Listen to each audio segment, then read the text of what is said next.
Hi, I'm STS-131 Mission Specialist Naoko Yamazaki.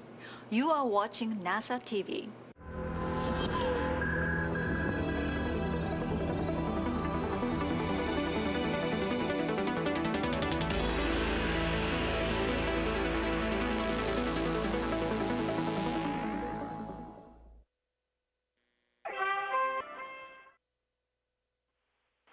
Good morning, Discovery, and a special good morning for Naoko. Good morning, and thank you so much, Megan, and all the grant teams of NASA, JAXA, and international partners. And special thanks to Taichi and Yuki for selecting this beautiful music. Looking forward to another great day of Flight 4 MPLM installation. そして日本の皆さん、いよいよフライトデー4です。今日は MPLM をインスタレーションする日です。今までお世話になった家族の皆さん、そしてたくさんの皆さんに本当に感謝しています。今日も頑張っていきたいと思います。Thank you so much. That sounds great, Naoko. Your family is here and they're cheering. Oh, that's great. Thanks, Megan. You're welcome. This is Mission Control Houston, and you were listening as a spacecraft communicator, Megan MacArthur, called up to wake up Discovery's crew. And the song that was played was A Pigeon and a Boy, and it's by Japanese artist Jo Hisaishi. And it was played for Japan Aerospace Exploration Agency astronaut Naoko Yamazaki.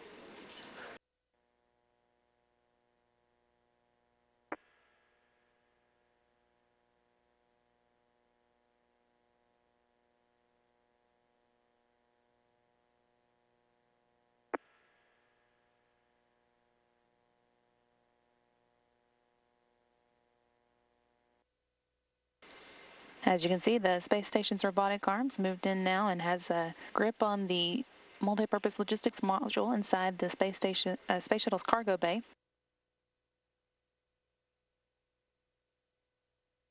Station on the big loop regarding SSRMS.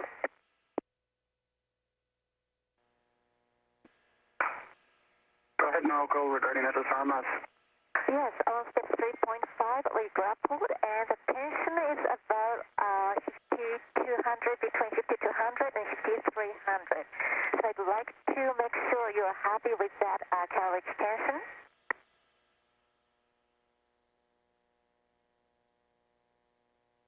And we are happy with that tension. We consider it good. Okay, thanks for checking. We will proceed.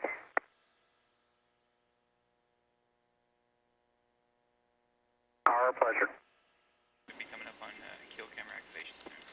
Mission Specialist Naoko Yamazaki there talking with Station Capcom Mike Jensen, confirming that they're ready to go on to the next step in their work to begin unpacking the multi-purpose logistics module from the shuttle's cargo bay.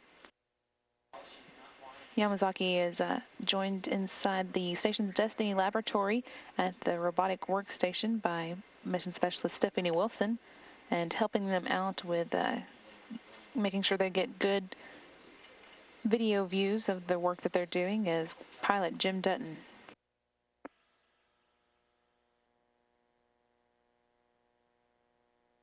It's difficult to tell from this angle, but the team here on the ground reports that the unberth of the Leonardo Multipurpose Logistics Module has started.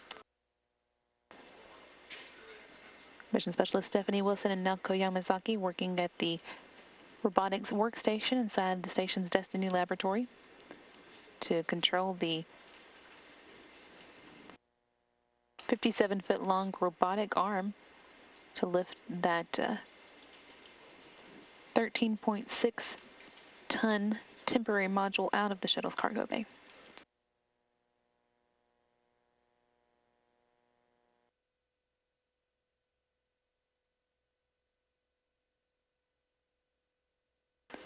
That module is 21 feet long and 15 feet wide and weighs a total right now of more than 13 tons. 6 tons of that is cargo that the module is carrying up inside. It basically works as a moving van and then will be temporarily installed on the station's Harmony node so that the crew inside the station can unpack all of that cargo and get it inside the station. Its cargo includes 16 racks, 4 of which are experiment racks. Racks being the system that the space station uses to house equipment and scientific experiments.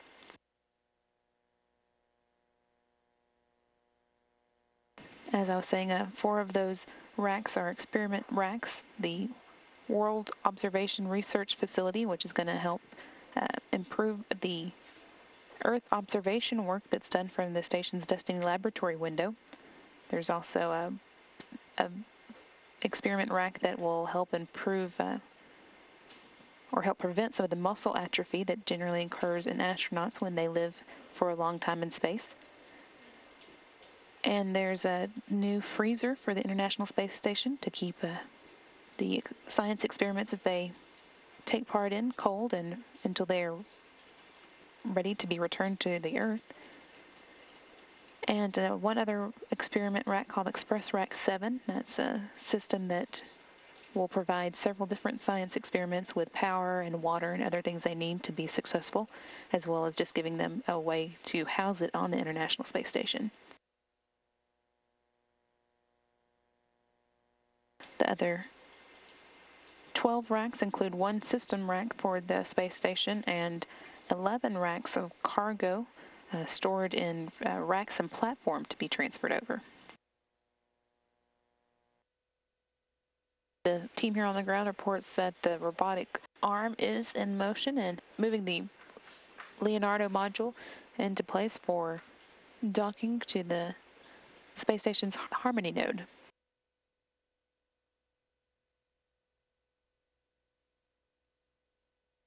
CBM operator from the RMS operator on the Big Loop, maneuver to RTL complete, go for first stage capture.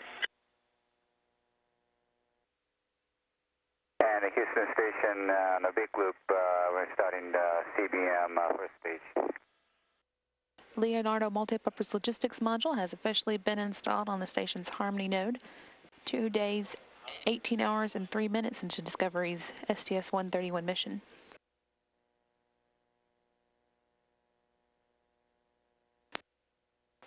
Mission Specialist Stephanie Wilson and Naoko Yamazaki just about done with their robotics work for the day, moving the space station robotic arm further away from the Leonardo Multipurpose Logistics Module.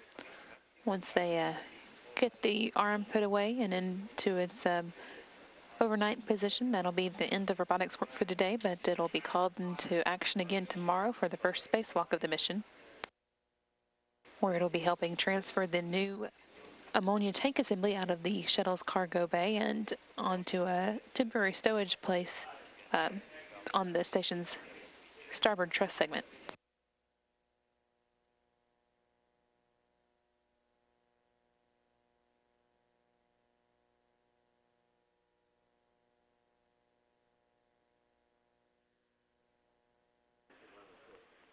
And Station Houston on the Big Loop for Robo, we see the maneuver complete. When you get to the safing switch in the procedure, we need you to hold it for 20 seconds, 20.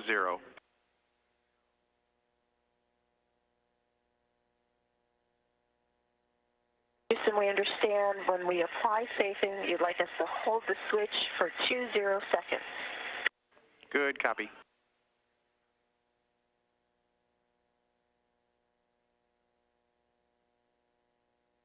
Mission Specialist Stephanie Wilson there talking with Capcom Mike Jensen about the robotics work she and Mission Specialist Naoko Yamazaki have been working on. They have the space station's robotic arm in place for what's going to be its overnight park position. It's poised and ready to begin the first spacewalk of the mission, which starts just after midnight on Friday. Its job during that spacewalk is going to be to move the new ammonia tank assembly carried up by Discovery out of the shuttle's cargo bay and over to a temporary storage location on the starboard side of the truss, where it's going to spend the couple of nights before the second spacewalk of the mission, where it's going to trade place with the old ammonia tank assembly currently supplying ammonia to the station's radiators for cooling.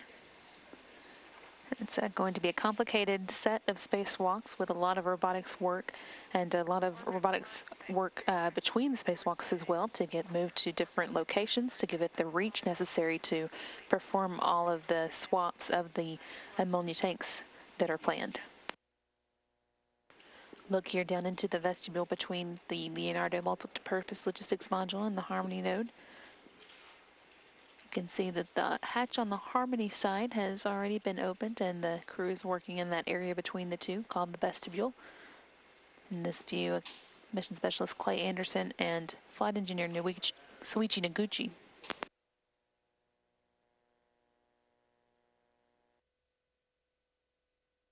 Station, this is the Tom Joyner Morning Show. How do you hear me? Good morning, Tom. The International Space Station has you loud and clear.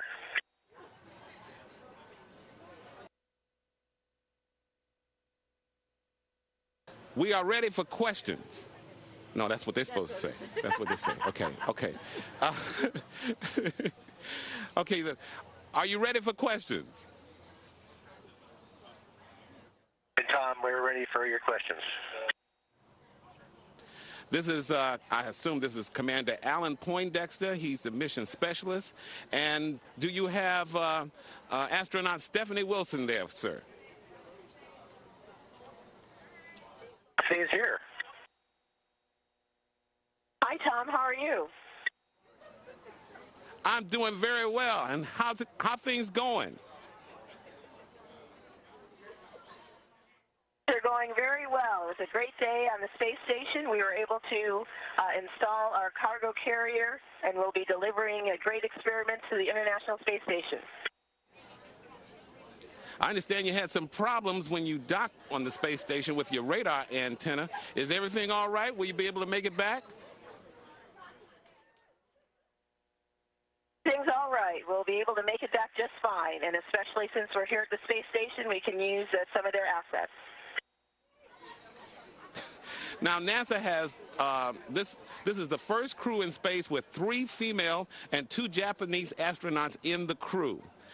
Did you get your hair done before you went up in space?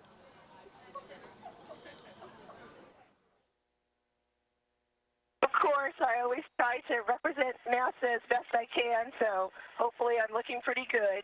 And actually, this is the third flight with 3 women on the space shuttle, and the first with 4 women in space together as we join Tracy Caldwell on the International Space Station, and yes, the first with the 2 Japanese astronauts in space. And how did you, Stephanie, get into the business of space shuttling or becoming an astronaut? What is your story? Where are you from? What kind of classes did you have to take? What was your struggle to get where you are today?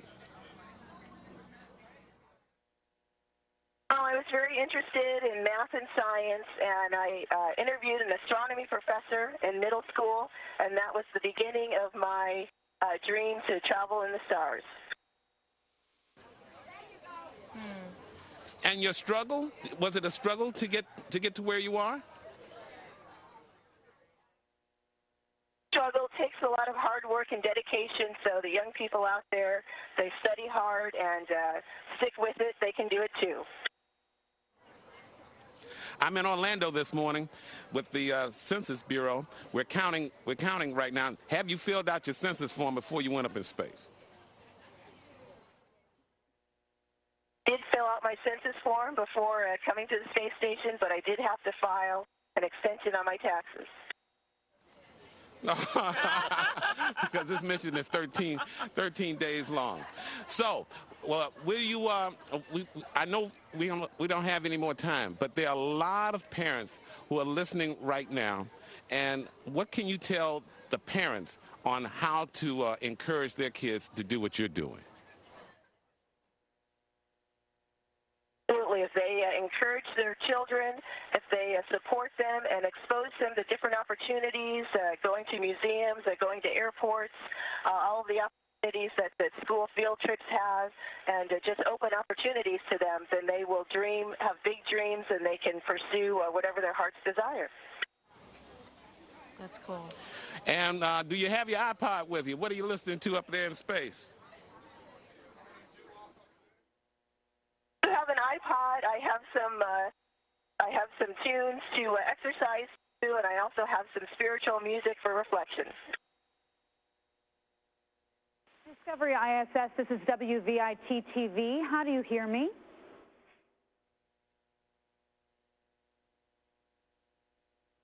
We read you loud and clear. A lot of children say they want to be an astronaut when they grow up, but a Connecticut man is living the dream. The Space Shuttle Discovery rocketed into orbit on Monday with 40-year-old Waterbury native Rick Mastracchio on board. Rick joins us from the International Space Station, along with two other Discovery crew members, Commander Alan Poindexter and Mission Specialist Stephanie Wilson. Hello.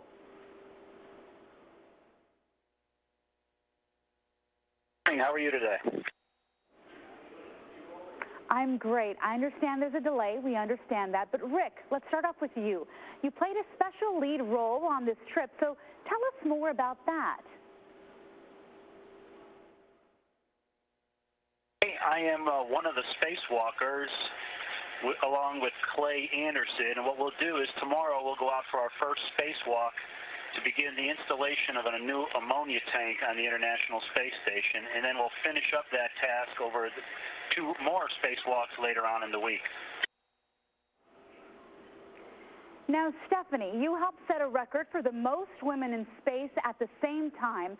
Explain this history-making mission. It's very historic.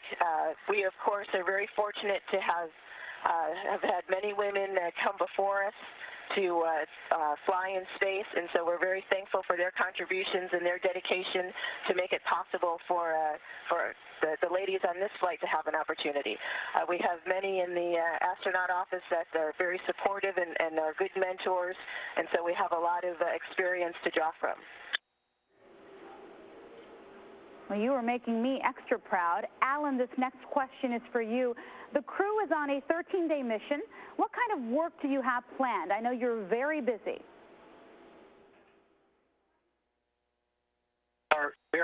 It's a really busy flight. We, in addition to the 3 spacewalks that Rick and Clay are doing, we have about 12 to 13 tons of cargo that we have to get across from the multi-purpose logistics module. That's our cargo carrier that we brought up in our payload bay. We attached it to the space station this morning. Stephanie and Naoko did. And just a few minutes ago, we opened the hatch for that cargo carrier. And we're starting to pull supplies out now. So for the next several days, we'll be transferring supplies, science rack, research equipment over to the space station, in addition to a new sleeping station for one of their crew members. Nice. Now, Rick, back to you. Growing up in Waterbury, I had to ask, did you always dream of going into space? I was interested in math and science and studying about space, but I never really knew that I could become an astronaut until I was out of graduate school, and I saw an advertisement in a magazine and decided to take a chance. And 9 years later, I was selected. Wonderful. And the shuttle program comes to an end after nearly 30 years as shuttle astronauts. Will it be a sad day for each and every one of you?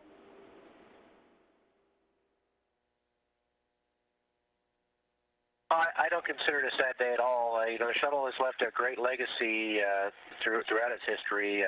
Incredible things have been done with the shuttle that probably could not have been done with any other vehicle. When you think about the Hubble Space Telescope and the servicing missions to it, and the assembly and the building of the International Space Station, and the use of the International Space Station, the shuttle's left an incredible legacy. It's a very versatile vehicle, and I think it's time to celebrate 30 years of flying the vehicle and not think about it going away. You're right. It's more of a celebration. I have to ask each and every one of you, what do you do on your downtime? I'm just curious.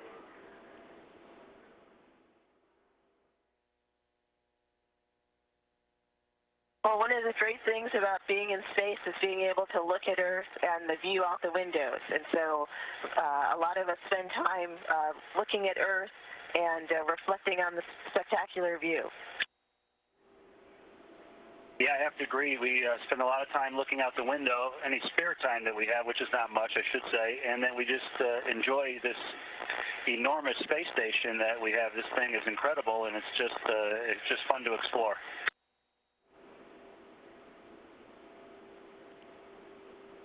Well, I'm looking out the window here, and it's nice, but I don't think it's nice as what you have up there. Thank you all so much for your time. Discovery ISS, this is Fox News Radio. How do you hear me? Good morning. We have you loud and clear, and we're ready for your questions. First, the practical stuff. Commander Poindexter, as we talk, you've got a shuttle without a working KU antenna. Is that worrisome for you? Not at all. We've got a lot of capability and a lot of redundancy in our systems. Now we're docked to the International Space Station, and we're able to use their communication systems to get our data and voice down the ground and then back up as well. Well, for Rick Mastracchio, you're doing 3 spacewalks on this mission, and with the shuttle program winding down, you're one of the more experienced NASA spacewalkers now. Most of us down here will never get the chance. What does it feel like to walk in space? A difficult feeling to describe. The incredible views of the Earth from inside a spacesuit are they're just beautiful. The Earth is a beautiful place to look back upon. You know, we spend a lot of effort trying to get off the planet and come into space, but we always spend a lot of time looking back where we came from. The spacewalks are very difficult. They take a lot of physical and mental energy, and there's a lot of risk out there. So we train real hard and we do the best we can. And Stephanie Wilson, this is your 3rd shuttle flight, all on the Discovery. Are you starting to feel a little attached to her by now? Definitely am. Discovery's been a great ship. She served me well on 2 flights, and we are having a little bit of trouble with the KU, but otherwise she's a great vehicle. The folks in Florida at the Kennedy Space Center did a great job preparing her for this mission. Going back to the commander first, it was 30 years ago this week that the first space shuttle took off from Florida and landed a few hours later at Edwards Air Force Base. Took off 131 flights later. What have we learned, and what have we gained? Well, that's a great question. I could start with where we are today. The International Space Station is a wonderful research facility and world-class laboratory here orbiting 200 miles above the Earth every day.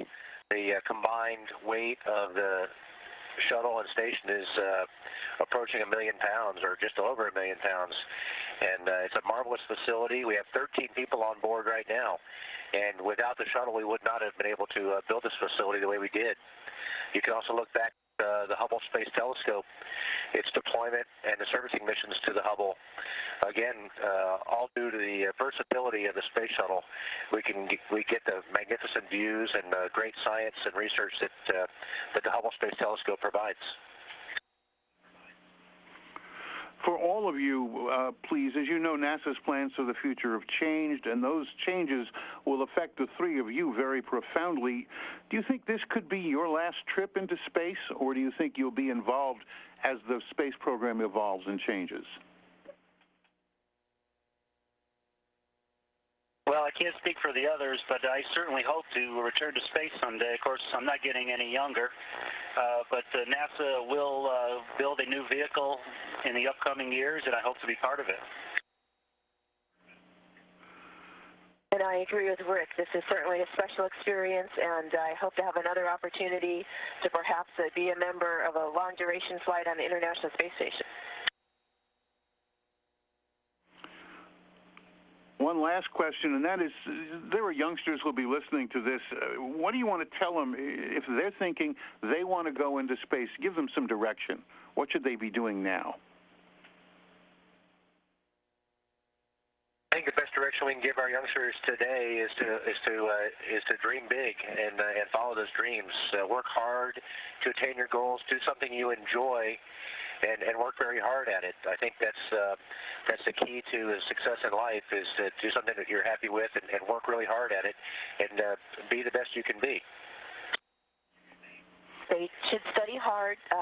Getting ready for space, math and science are good things to study. Engineering, going into aviation through the military or other career fields are very good. And the most important thing is really to work hard, try hard, and to stick with it.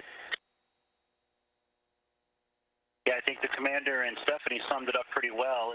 Find something you really enjoy, work very hard at it, be dedicated, and put in an application to NASA and see what happens.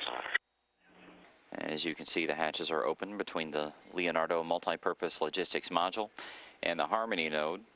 The crew getting to work down inside the MPLM. You can see all the cargo inside. As we've been mentioning, there's more than 12,000 pounds of cargo and supplies and equipment inside Leonardo. All of that has to be moved out of it and across that hatchway that you see there. The crew, once they get everything moved across and put up where it needs to go, will be busy stuffing Leonardo full of different types of equipment and pieces of structure that have to come back home. There will be 4,109 pounds of equipment that will be packed in there for the return ride back to Earth inside Leonardo, which will be tucked away inside Discovery's payload bay. The crew's going to be very busy over the next couple of days taking care of all of that. They will have each and every night basically a conference call with the ground teams here to make sure that everything is taken care of that needs to be addressed during the crew's day, and to make sure that the ground teams are following along, that all the different logistics and inventory items are being tracked as they need to be. Everything that's inside of there has its own numbering system, its own assignment in terms of where it was packed inside Leonardo, and also where it ultimately will be stored on board the station.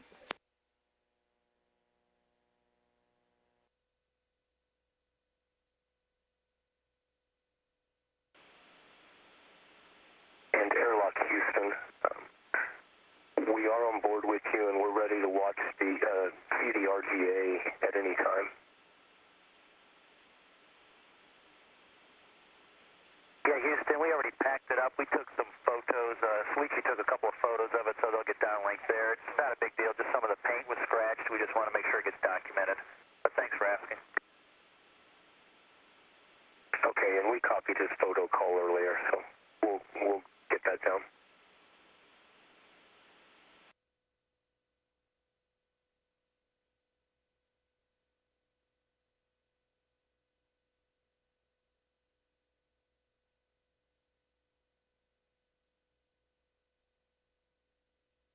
STS-131 crew members Rick Mastracchio and Clay Anderson, who are our two spacewalkers tomorrow, as well as Dottie Metcalf Lindenberger, who will be serving as the intravehicular officer, or the person who will be helping coordinate tomorrow's spacewalk with the crew members, are continuing to work inside the Quest airlock. There's Jim Dutton, the STS-131 pilot. You heard the ground team here in Houston asking Mastracchio about some video of an RGA, which looks like some paint came off of whenever they unpacked it. This is a rate gyro assembly that the two spacewalkers will be installing. It seems as whenever they pulled the wrapping off of it, some of the paint came off. It's not going to impact anything tomorrow at all, but they wanted to go ahead and document it via photo or video.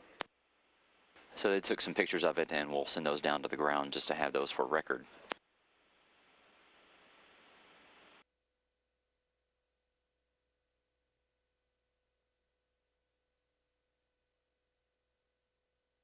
The two spacewalkers for tomorrow's activities are in the process of doing the pre-breathe activity. They breathe some enriched oxygen, and then tonight as they go to bed, they will be camped out inside the Quest airlock itself with the hatch closed. The environment there will be taken down from 14.7 psi down to about 10.2. All of this activity is done so that the two spacewalkers can avoid what is called the bend Anyone who is familiar with any sort of diving knows about this effect.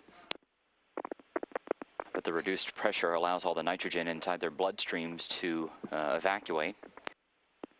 And then in the morning, they have a shorter preparation phase as they get ready to kick off this first of the 3 spacewalks planned for this mission.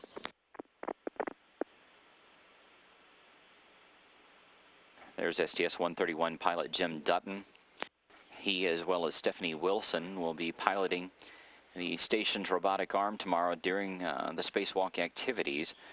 That arm is going to reach out, and Rick Mastracchio and Clay Anderson will install the brand new ammonia tank assembly after it's been removed from Discovery's payload bay. They'll put it on that arm, and both Dutton and Stephanie Wilson will move it over toward an external stowage platform. Mastracchio and Anderson will make their way up there on the station structure. They will grab another grapple bar, install it on that ammonia tank assembly while it is attached to the station's robotic arm. And then they will temporarily stow that entire assembly on a cargo attachment point outside the station, where it will stay until the second spacewalk of the mission. And during that time, that ammonia tank assembly will be moved to its permanent location.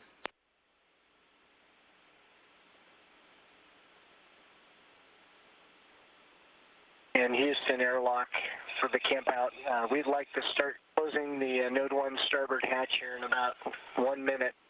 Here we go.